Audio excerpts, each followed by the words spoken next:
இப்போ நம்ம என்ன ஸ்டோரி பார்க்க போகிறோம் அப்படின்னா லவ்வர்ஸ் டே அப்படின்ற ஸ்டோரி தான் பார்க்க போகிறோம். ஒரு ஊரில் ஒரு பையனும் ஒரு பொண்ணும் ரொம்பவே காதல் பண்ணிட்டே இருந்தாங்களாம். அவங்கள மாதிரி உருகி உருகி காதல் பண்ணவே முடியாதான். அவ்வளோ அளவு ரொம்பவே பிடிக்குமா. அந்த பையனெல்லாம் அந்த பொண்ணால் இருக்கவே முடியாதான். அந்த பொண்ணு இல்லைன்னா அந்த பையனால் இருக்கவே முடியாதான். அப்படியான உயிர் காதலை பண்ணாங்க. இருந்தாலும் ரெண்டு பேரும் பேசிக்கிட்டாங்களாம். உயிர் காதலாக இருக்கிறவங்க கண்டிப்பாக வாழ்க்கையில் சேரணும்னு அவசியம் கிடையாது. ஒரு வேளை சேராமல் போயிட்டா என்ன பண்ணுறது அப்படி சொன்னாங்களாம். அப்போ ரெண்டு பேருமே சொல்லிக்கிட்டாங்களாம்.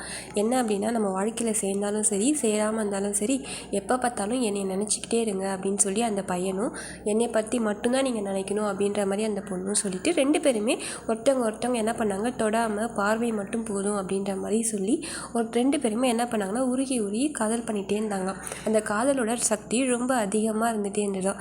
எப்போதுமே தன் வாழ்க்கையில் எது கிடைக்காம இருந்தாலும் சரி அந்த காதல் அப்படின்ற ஒரு விஷயத்துக்காகவே வாழ்ந்துக்கிட்டே இருந்தாங்களாம். அதுக்கப்புறம் இந்த பொண்ணை என்ன பண்ணுவாங்க, ஒரு பெரிய நாட்டு இளவரசனுக்கு கல்யாணம் பண்ணி கொடுத்துருவாங்க.